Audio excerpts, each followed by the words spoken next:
Olá, pessoal! Como é que vocês estão? A aula de hoje, ela vai falar sobre linguagem.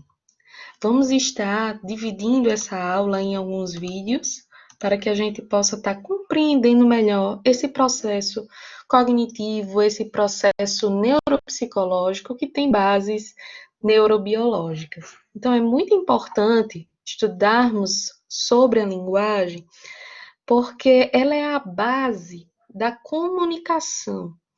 E a comunicação é essa atividade social rica e complexa que ela envolve competências linguísticas, cognitivas e pragmáticas.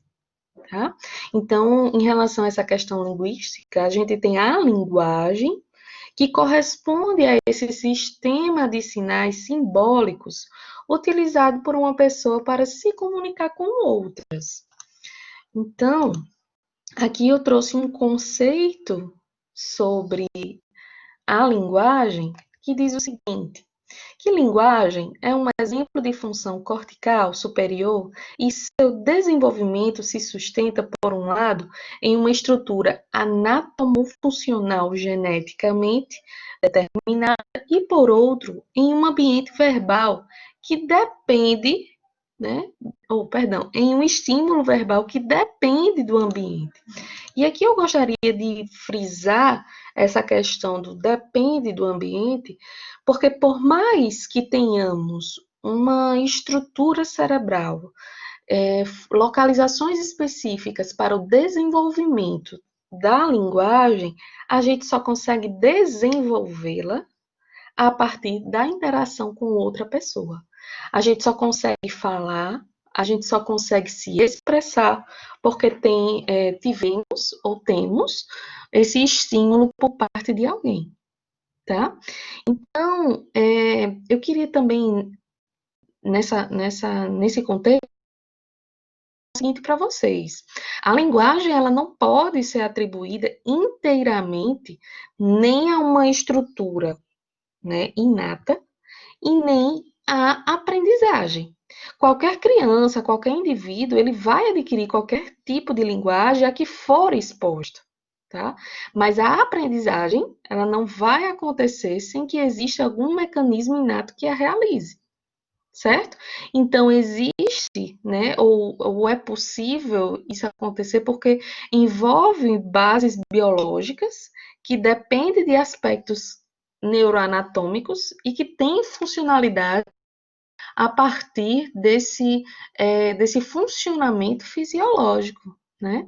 Então, a gente está falando de um processo extremamente complexo que é mantido por uma rede de neurônios que é distribuída entre diferentes regiões cerebrais.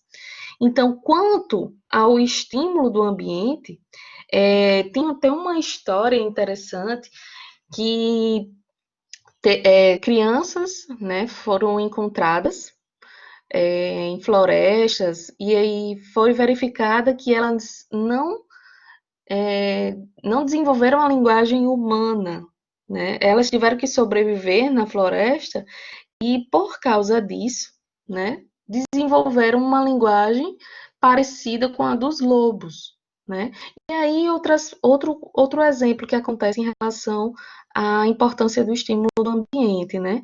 Se a criança nasce dentro de um contexto em que os pais, por exemplo, são surdos ou que utilizam muito pouco essa comunicação verbal, né?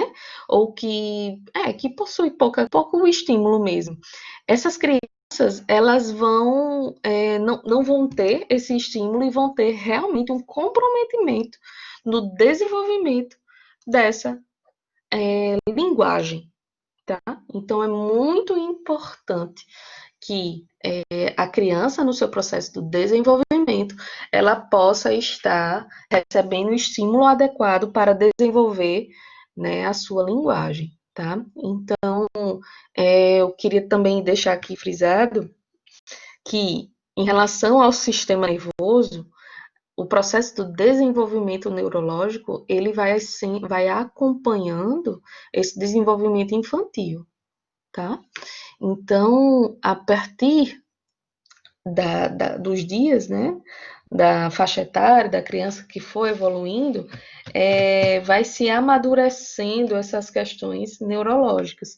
Então, aquela circuitaria neural que existia desde quando ela nasceu, ela precisa ser estimulada também pelo ambiente para que possa ir desencadeando esse processo de neuroplasticidade e, a partir daí, fazer novas conexões e assim desenvolvendo todo o seu processo linguístico e dentre outros componentes que a gente vai ver nessa aula de hoje, tá?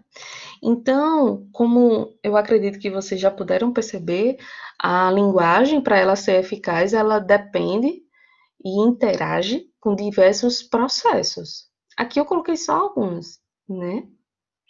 Os pensamentos, que aqui eu queria fazer um paralelo com a questão da própria cognição. A gente necessita dessa expressão de palavras, a gente necessita obedecer a uma gramática, a um idioma, e a gente necessita de uma estrutura muscular que favoreça isso, tá? E aí a gente está falando aqui da linguagem verbal, certo? Então, é preciso, para que nós possamos nos comunicar, o desenvolvimento, né, dessas redes neurais que vão se fortalecendo à medida que vamos estimulando essa linguagem, tá? Então, essas palavras que elas necessitam também de uma organização, de seleção de palavras, de formulação, de ordenação, né? A própria questão do idioma, da gramática, ela exige a aplicação de regras, certo? E aí são todos esses processos que estão subjacentes à fala verbal. Eu trouxe para vocês aqui esses 3 componentes essenciais para o desenvolvimento, né, ou desempenho, melhor dizendo, desempenho da nossa linguagem, tá? Então, são os aspectos linguísticos, cognitivos e sociais. Quando falamos do componente linguístico, a gente está se referindo aos aspectos fonológicos e sintáticos que vão se organizando de acordo com as regras, né, da língua ou do idioma que a gente está falando, né? Também se refere às questões relacionadas aos aspectos semânticos, pragmáticos, lexicais, que aí tem correlação, né, com o dicionário, as palavras e o próprio discurso, certo? Porque o uso da linguagem ele é organizado segundo as regras sociais, né, pragmáticas, que vão fornecendo, né, indicações sobre essas práticas sociais também, tá? E aqui a gente já entra no outro componente, eu dei um pulo aqui do cognitivo, mas eu já volto, né, que o modo como as interações comunicativas, que é justamente esses atos da fala, elas são expressas e percebidas, elas vão depender diretamente da forma como a cultura ela se manifesta, certo? E aí, o componente cognitivo, ele se refere a essa transformação das múltiplas entradas, tá? Do ambiente, com a própria questão da percepção auditiva, a percepção visual, certo? Depende também, se refere a essa possibilidade de transformação da organização, do armazenamento, da recuperação e da transformação em si. E aqui a gente está falando de quê? De atenção, de memória, das outras funções cognitivas, né? Que a gente pode didaticamente dividi-las para explicá-las, mas elas estão, como é que eu posso dizer, conectadas, né? Em virtude do próprio sistema nervoso ele está integrado. Então, para haver esse processamento, né, corroborando com isso que eu estou falando, para haver esse processamento da linguagem, existem alguns níveis, tá? Então, semântico, que tem relação com o significado das palavras ou das ideias veiculadas, fonético, que se refere à própria natureza física da produção ou percepção dos sons da fala, tá? Fonológico, que refere-se a esses sons propriamente ditos, que são os nossos fonemas. Morfológico, que diz respeito às unidades de significado, palavras ou partes de uma palavra. Tem o nível lexical, que envolve a compreensão e produção de palavras.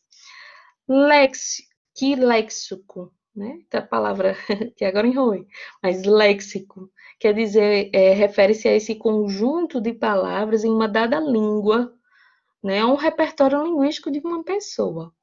Outro nível, sintático, que refere-se às regras de estrutura das frases, às funções e às relações das palavras em uma oração.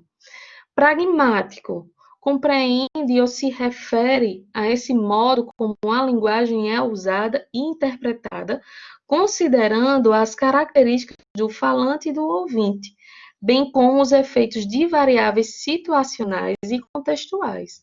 E, por fim, o processamento relacionado ao nível prosódico refere-se a essa integração da habilidade de reconhecer, compreender e produzir significado afetivo ou semântico com base na entonação, na ênfase e em padrões rítmicos da fala, tá?